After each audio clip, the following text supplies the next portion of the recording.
Imagine a secret so dark that even the whispers of its truth send shivers down your spine. What if the food you trust every day hides a dangerous secret? What if the very meals you enjoy could lead you down a path of terror and despair? I remember the time when this crisis first made headlines. I was just a child, barely 7 or 8 years old, and although I did not understand it all, I could see the fear in my parents' eyes. Our home was changed overnight. Our freezer, once filled with beef burgers, was suddenly emptied without explanation, replaced by the sparse option of filet fish at our local fast food restaurant. Back then, vegetarian options were nearly non-existent, and that sudden change forced many families like mine to rethink their love for meat. This is the true story of bovine spongiform encephalopathy, mad cow disease, a tale that shook the very heart of Britain's countryside and its proud farming tradition. Picture endless fields lit by eerie flames as countless cattle were burned, their remains scattered across the land. It was the 1990s, and the nation was gripped by a horror that seemed almost surreal. This was no ordinary outbreak. It was a disease that moved from animals to humans, a silent killer with a grim fate. Death roughly 13 months after its first signs appeared. Long before this catastrophe, Britain was still recovering from the scars of war. In the 1940s, a country battered by conflict and shortages had to learn how to stand on its own feet. As the nation rebuilt itself, it turned to its farmlands, nurturing rural communities and working hard to produce food domestically. By the 1970s, Britain was determined to feed itself. When the country joined the European Economic Community, the push for self-sufficiency became even stronger. Farms grew and industries flourished, and by the 1980s, Britain was producing more than it could even consume. Milk flowed in abundance and meat was plentiful, a booming agricultural market worth billions. Behind this success lay a dangerous shortcut. In an effort to boost production and cut costs, farmers began using a special kind of feed made from meat and bone meal. This feed was not made from fresh ingredients, but from the leftovers of livestock, bones, blood, and even brain matter. In a cruel twist, dairy cows were fed a diet that included the remains of other cows. This practice, designed to increase milk production quickly, set the stage for a disaster that no one could have imagined. In the mid-1980s, unsettling signs began to appear. At a farm in Wiltshire, a local veterinarian named Ray Williams noticed a cow showing strange behavior, trembling, shaking, and losing its balance. Over the course of the year, more cows showed similar symptoms. These were not just isolated incidents. They were the first hints of a larger hidden horror. One cow, known as Cow 36, was sent for a partial examination at a veterinary school. The results were grim. The cow suffered from severe nervous problems, uncontrollable shaking, and a steady decline in physical abilities. At that time, no one could foresee what this meant for the future. Meanwhile, far away on a Sussex farm, another tragedy unfolded. A cow named Cow 133 began to show signs of severe disorientation and trembling. Within 6 weeks, it died, leaving local veterinarian David B. puzzled and troubled. B even coined the term stent farm syndrome after the farm's owner and sent tissue samples for further study. It wasn't long before pathologist Carol Richardson connected the dots. She identified the illness as a form of bovine scrapie, a disease known in sheep and goats, but not thought to affect humans. However, this assumption was soon to be shattered as the clock ticked relentlessly toward a larger outbreak. As research progressed, scientists discovered that the disease had morphed into a form of transmissible spongiform encephalopathy, later called BSE. The revelation was chilling. Not only were cows falling victim to a horrific disease, but the practices that fed them recycled animal remains had spread the contagion far and wide. By the time the threat was acknowledged, hundreds of thousands of cattle were potentially infected. In 1988, a ban on meat and bone meal for cattle was finally put in place. But it was too late for many. The damage had been done, and the timeline of events now reads like a slow-motion horror film, each day bringing new victims and more unanswered questions. The devastation wasn't measured only in statistics, it was etched into the hearts of families and communities. I still recall tearful accounts from a local farmer whose livelihood was reduced to ashes, quite literally, as his fields became burial grounds for his cattle. Neighbors whispered about the once thriving dairy farm that now stood abandoned, a stark reminder of the cost of industrial shortcuts. Local veterinarians spoke in hushed tones about their helplessness in the face of a disease they barely understood. One elderly farmer, his face lined with both age and sorrow, confided in me that he had lost not just his animals, but a way of life, a trust that had been shattered by the very system that promised protection. Small communities were torn apart as trust evaporated. Families debated over kitchen tables, questioning if the meat on their plates was safe. Conversations turned to suspicion and fear. The local butcher, once a pillar of the community, became a source of anxiety as he tried to reassure wary customers while grappling with his own doubts. In rural pubs and town halls, whispered rumors grew into full-blown theories about cover-ups and corporate greed. I remember one particularly stormy evening, sitting with an old neighbor who recounted how he lost his brother to a mysterious illness linked to contaminated beef. His voice trembled with a mixture of anger and helplessness, a sentiment that echoed throughout an entire generation. Behind the scenes, the scientific community was racing against time. Researchers conducted breakthrough experiments that demonstrated, with undeniable evidence, that BSE could indeed jump species, a fact that upended decades of complacency.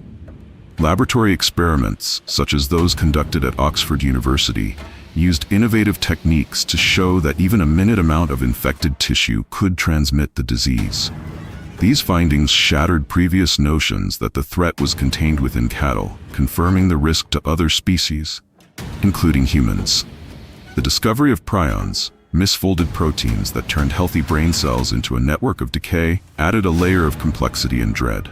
Scientists meticulously traced how these tiny invisible agents could survive standard sterilization processes, lurking in tissues long after the animal had been slaughtered.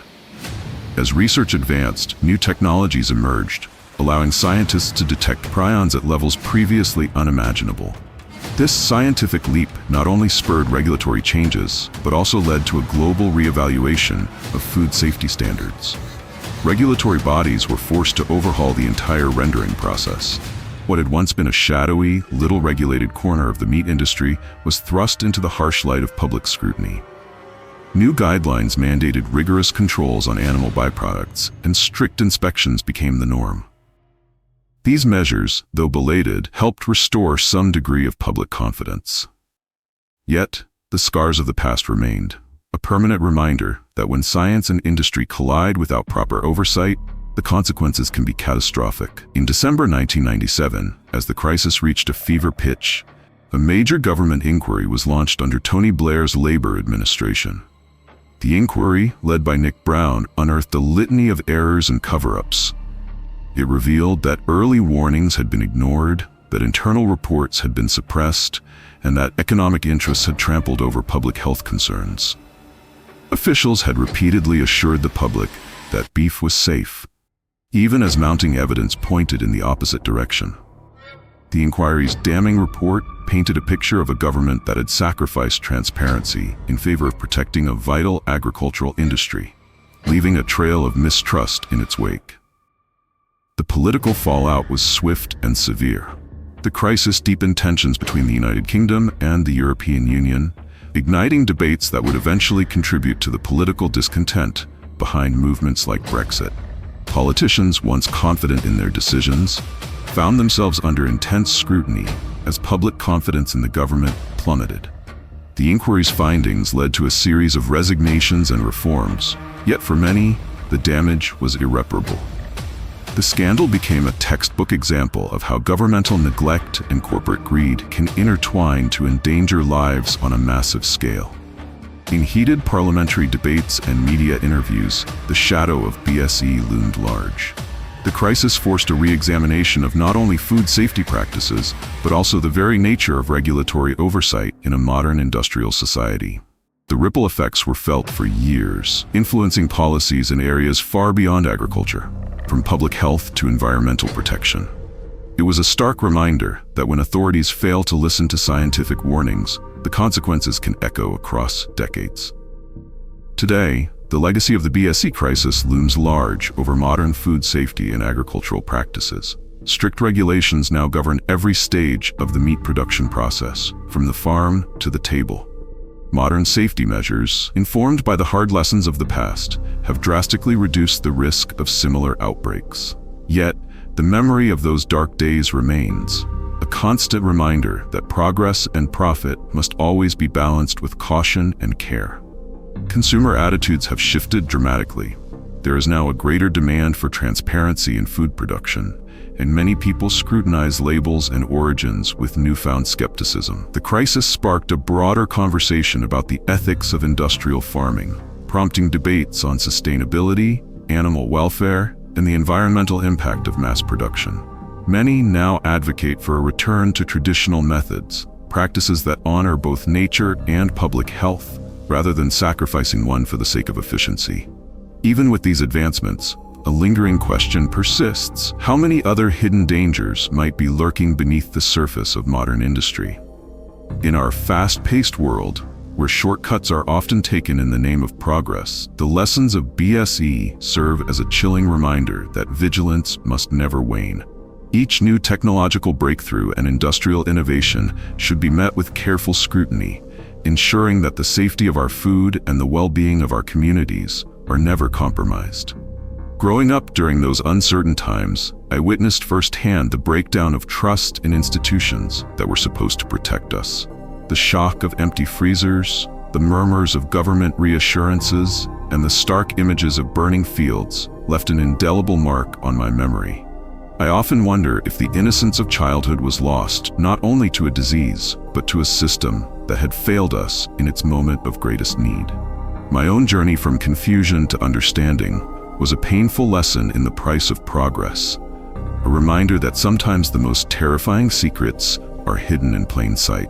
Even now, decades later, I find myself haunted by the questions that remain unanswered. What other stories lie beneath the surface of our modern conveniences?